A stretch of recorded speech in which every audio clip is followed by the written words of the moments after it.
So thank you so much, everyone, to come here today. Thank you so much to the Center for Design, the College of Design and Media for inviting me here at Northeastern University. I'm really happy to be here, and I'm extremely happy to be presenting my last book, which I co-authored with Michael Babasing. And today I'm going to give you an overview of what the book is about and actually show you or explain a little bit why this is not your typical information design book. So this is an arts and design school. So when I say the word information design or data visualization, most of you already have an image of what this would look like. And probably some of you are thinking about infographics like this one designed by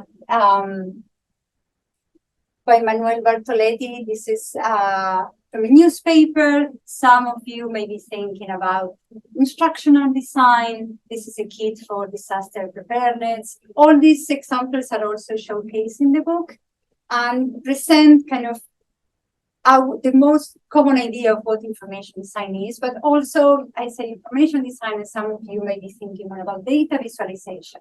In this case, this is a dashboard that helps understand the impact of social and environmental investments in the world. And also I say information design, and you think about how to navigate the space, wayfinding and the design of signs. And thanks to technology and different advancements, we have been pushing a little bit the boundaries of information design, as we can see here with the use of augmented reality and how this tool is used in information design to help visitors understand the concept of forest management. This is a project from Finland where each person was given a tablet and they could just point to different parts in the forest and understand what was going on.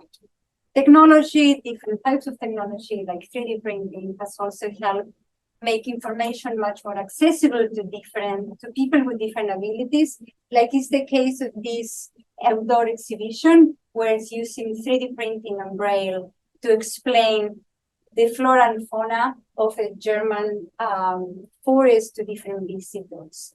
So all of us appreciate what information design is. We see the value every day practically. We kind of recognize what effective information design is. However, on the other hand, I'm sure that if I ask the question, how many of you struggle with interaction of information every day, many of you are going to raise your hand without going too far. I'm sure most of you were trying to plan a weekend abroad or a weekend away and decided to check whether channel, or were trying to decipher whether you had to pack the coat or a swimsuit and the umbrella or not, and you couldn't really decide. Some of you probably, if you're coming from New York, where I live currently, probably took 30 minutes or more after you found a parking spot to determine whether you can park there or not. I don't know how this works here in Massachusetts, but street parking signs are kind of a headache down there. And of course, I think many of us have been dealing with the amazing prescription medication leaflets and trying to understand whether and when and how should I take medication. So based on some of your reactions, I can tell that most of you empathize with our friend. So how can it be we started thinking with Michael, if we all understand what information design is, we appreciate the value, and we know what effective information design is, so why there's still so many bad examples of information design out there, why we are still struggling with simple tasks as the ones we just saw before. So that was our first intent with the book. How can we convey in one volume all the basic concepts and the foundations of information design, so we can actually help everyone understand what good information design entails, what are the basic principles. However, we also started thinking that the examples you saw, to an extent, have been created to address simple or familiar type of projects or challenges where the type of solution was kind of known. Okay, I need to communicate something. These are the different types of solutions I can create. So these were problems where sense making was needed, but they were not extremely complex problems. But as time passed, we started to realize that in the world, There are much broader and complex problems that are equally in need of sense making. They are equal need for clarity, for order, or some type of help. Without going too far, I'm talking about climate change, I'm talking about pollution, I'm talking about mental health, I'm talking about the role of artificial intelligence and job insecurity. So all these problems, perhaps a difference from the ones we saw at the beginning, are normally described with the acronym VUCA because they are volatile, they happen and they are continuous change at an extreme amount of speed. They are uncertain in the sense that we actually don't really know what type of solution we could create to address them or to mitigate them. They are complex because it's hard for us to identify what's the root cause, what are the key component parts, how the parts relate to each other. And they are ambiguous because it is uncertain also the dynamics between things. So why one thing happens and what we can do to address these kind of things. We were all exposed to one of these type of problems with COVID for the last probably 2-3 years. And we also witnessed the role of information design in that context. We saw how through the creation of infographics, we all had a better sense of what COVID was, what COVID is, what we could do about that.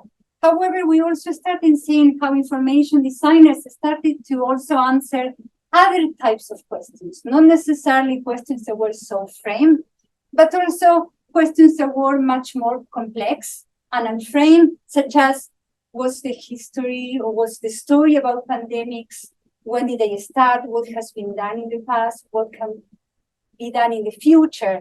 Talking about the strategies, talking about dashboards in the sense of tracking the different cases, how was the death rate and so on with Johns Hopkins University. So we saw that information design was not only focusing on the creation of one type of artifacts, but also implied the design of a system of different types of outputs. And we're starting to see here how the external changes in the world has also an impact in what's the practice of information design. And we started seeing a much expanded scope where information designers work. Some of them are actually working now, some are starting to understand or getting interested in different type of projects. While traditionally information designers were working on more framed and defined projects, where they were focusing on solving the problem and creating a specific artifact or a specific solution, they are now dealing with problems that are much more unframed and undefined, where rather than focusing on solving the problem, first they are helping to identify what the problem is. They're focusing on problem finding. And to an extent, they're using the sense-making skills, not so much to build a final artifact or output, but actually to create or to achieve shared understanding within a team. So there's a slightly different role they are having. There are different types of involvements, and they're working in a different way. Looking at the sense of the role they are having, we are seeing information designers not working like in the past, like isolated, alone, and just receiving a brief from the client and just sitting, doing something and showing to the client. But actually now they are working in a much more collective way, collaborating with different people involved in the project, facilitating dialogue, looking at strategic type of thinking and systemic thinking.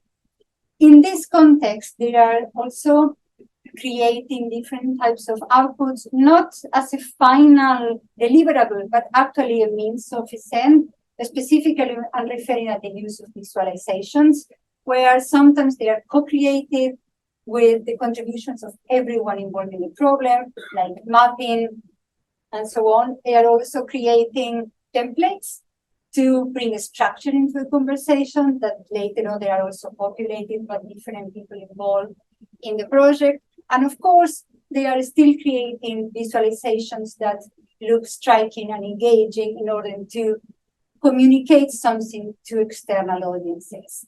So this more expansive view of the practice, this involvement in a larger scope of challenges is what we call information design unbound.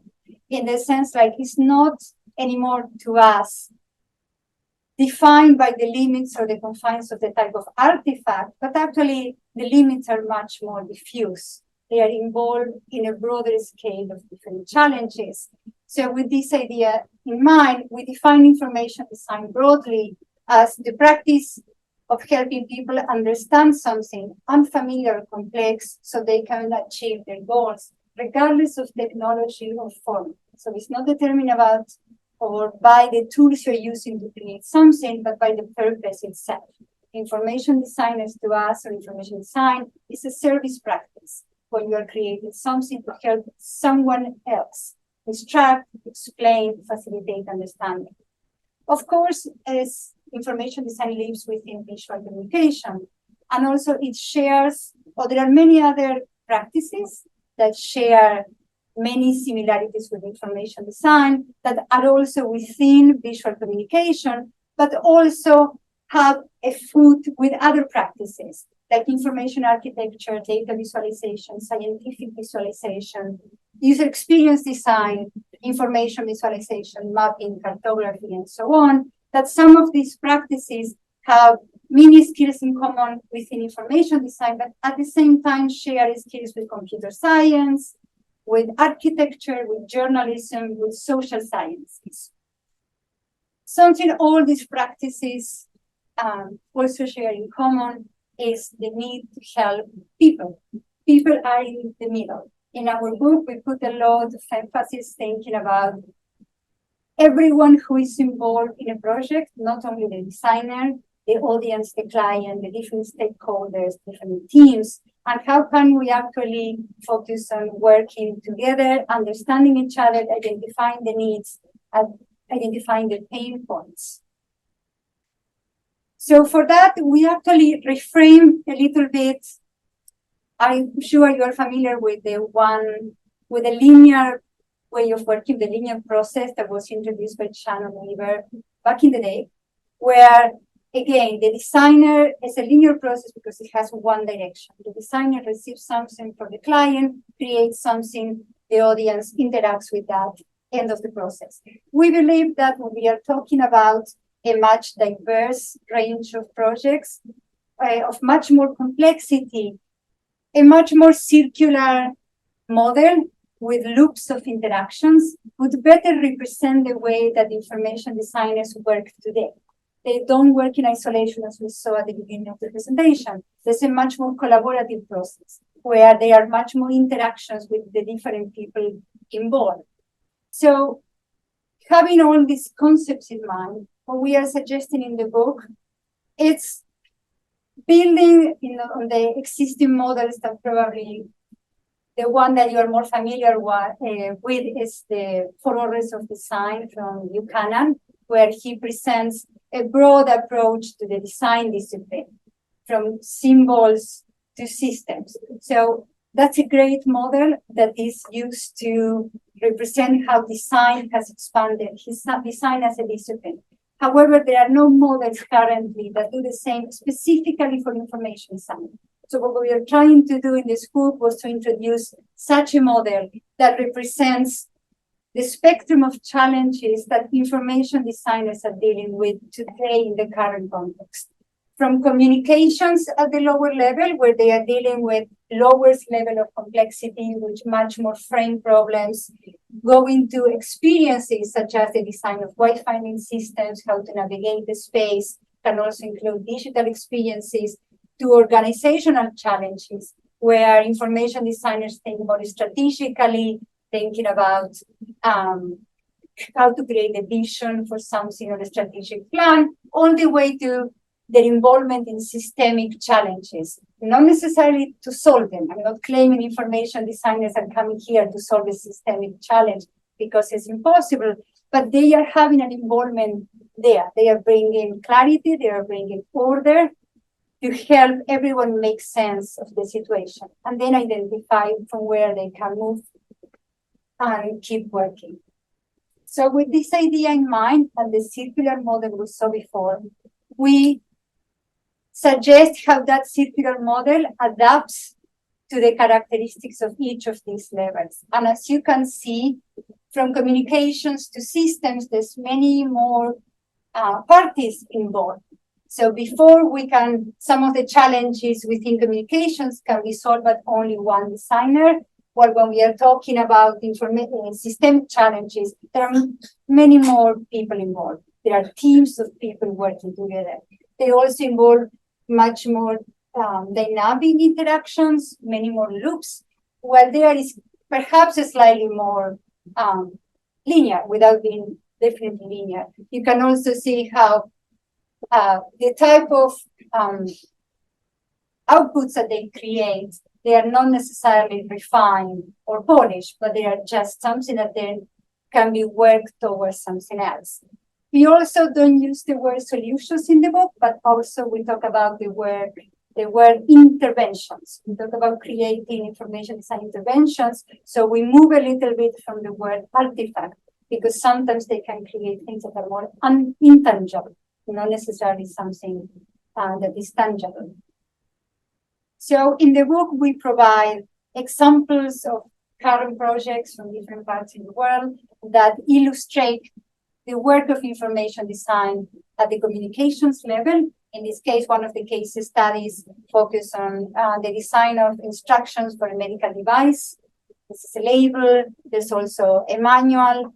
We have another case study focuses on experiences. In this case, it's an outdoor experiential exhibit to show the role of women of color in leadership, the workforce, and both participation. We also show the role of information designers in organizations, and we can see here the project where they work on creating the vision and the strategy for a museum in the West Coast. And then you can see the involvement of information design in a systemic project, in this case, to create the problem map for the elderly population in Pittsburgh, and also a stakeholder map to understand the different dynamics and the different players involved in such a challenge. So I know I said many different concepts and many different connections between things, and probably a different approach to information design, and a much broader scope of challenges that will probably connect to information design. So our big challenge was, okay, so how do we teach this? This is amazing, but this is meant to be an introductory book or textbook on information design. So that brought us kind of our second challenge. We have our goal, we knew what we wanted to tell, but so how can we make that actionable? We both have been in information design context, practice, and education for a long time. So we both knew that traditionally information design education has been focused on technology and the creation of final polished artifacts. And many schools still follow the master apprentice model. So we realized that, or we think actually, that that model may not be a good fit when you are trying to teach a much broader range of different challenges that information designers can be involved, where the final outcome is not necessarily something polished, but focuses on developing different types of capabilities, much more focused on the sense-making side of things, of how to deal with complexity, feel comfortable with uncertainty, mapping things, collaborating with people from different backgrounds, and so on. And at the same time, today, 2023, or probably for the last 5 years or so, there has been an increase of interest in information design practice and learning information design. So there's a variety of students coming, not only with an information or with an arts and design background, but also people coming from a completely different background, business, journalism, that know nothing about design. So that was our challenge. How can we make this vision approachable or accessible to everyone? So we wanted to acknowledge the diversity on the students. So we actually thought about the different paths that the students could come. Some students approach information design wanting to become a professional designer, a specialist. This is going to be my bread and butter for the rest of my life. This is what I want to do for a living. Some other people just look at information design from the most generalist point of view. I want this as an add-on to my skill set. I want to use it when I need it. On the other hand, based on the path you are more interested in and personal preferences, you may want to focus on creating only one type of information design artifacts. I want to do database, print, digital, and that's fine. That's what you want to do. Some other students say, no, I want to do a variety of information design. I want to work in different types of challenges. Okay, that's also valid. So you need to account for these two types of students. So what we are proposing is a way of approaching this pedagogically in the sense like the core skills are the same for everyone. The core skills are composed by visual thinking, research, sense making, and design. And the goal is to help the students develop a strong sense making mindset, focus on human-centered approaches, systemic thinking, empathy, ethics. And what you shift the priorities or the depth is the specialized skills. So later on, you can, if there's someone who only wants to do database, they can follow up with all the courses they want on more technical stuff, more things related to database. If someone has a much more generalist approach in the sense of I want to create different types of things, perhaps they need less specialized courses on one specific thing. So you shift the priorities, you shift the emphasis on what you're teaching. So to complement this thinking or this way of teaching, more focus on the soft skills if you want, and not so much on the technical side. We have 36 exercises in the book. So the first 8 chapters have 4 exercises at the end, and the last 4 have 1. And the focus, so you don't need any sort of technology to complete any of the exercises. They are more focused on developing metacognition skills, to learning about your own process, to understanding the impact of your practice in others and in the world, to develop an ethical approach of working, focusing on process, and so on. This is also the exercises for each of the more specific levels. So we have all this, and our last challenge was how can we organize all this content in a sort of coherent, hopefully helpful way. So we actually divide the book in 3 chunks. The first one, who has the first 4 chapters, provides the context of information design practice, explains why we think it's unbound, the scope of challenges, how information designers work, and so on. There's science about how visual communication works. It's about how to create meaning, culture, and so on. Then we have the central 4 chapters, which each chapter focuses on one of the specific skills, one in visual thinking, one in research, sense making, and one on design. And the last 4 chapters focus more on, they are all case studies, 14 case studies that illustrate, as I said before, the role of information design in each of these levels.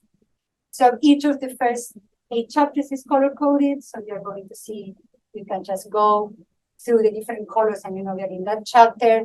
And there's practically illustrations and diagrams in all of the spreads to help understand the concepts. There are also examples from real projects from more than 70 contributors to the book. So you can also see how this plays out in real life. We put a lot of focus on showing the invisible steps of the practice. And when people say, well, what do you mean by a concept? What do you mean by sketch? What do you mean by that? We touch a little bit on design, but you're not going to learn everything about typography with this book.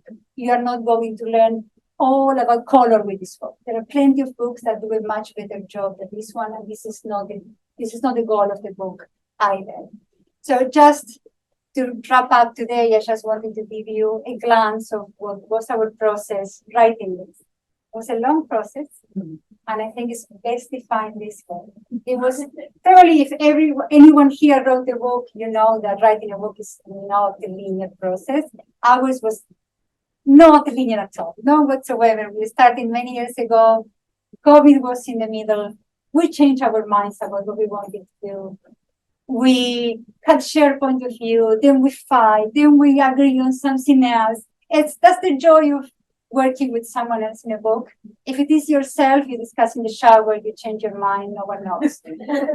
When you're working with another person and that happens, like, but you say one thing one day, but then you change your mind. But I think at the end of the day, the result is richer because you arrive to a point you have never arrived if you would be working alone. So it has a happy end.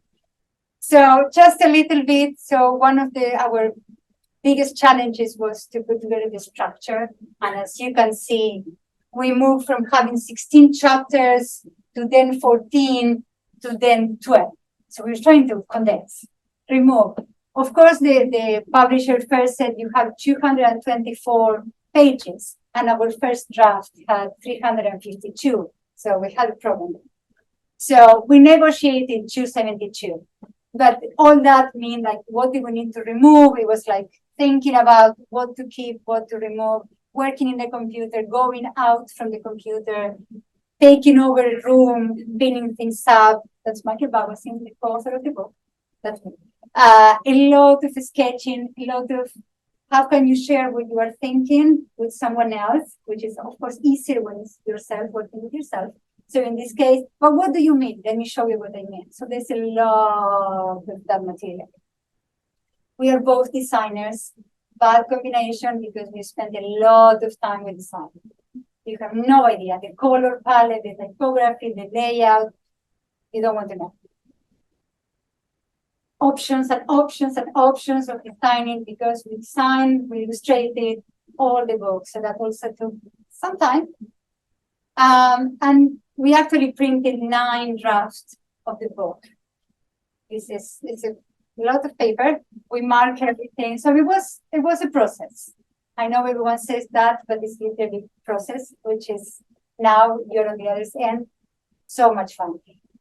So I just want to leave you with 6 takeaways from today. Start with the basics. Remember, we all know what good information design looks like. Try to apply that when you're doing yours. It's about helping someone else, not what you want. Think before designing. The conceptual steps are the most important ones, are the foundation of any effective design. Never make assumptions. That's why research is so important. Trying to understand what the other person really needs and what the pain points are. Always engage people. You're doing something for someone else to interact with. Think about that. Make it accessible. Think about all the different types of abilities that are in the world and design for them. Understand the bigger system. A design doesn't live in a vacuum. There's a context and there are implications for what you're doing. Some of the things you can think about, some others you don't realize. Try as much as you can to think systemically about that, all the different components that are involved there. And last one, prioritize outcomes over artifacts. It's more about what are you trying to do at the end that have something looks only. That's all I have for you today. Thank you so much.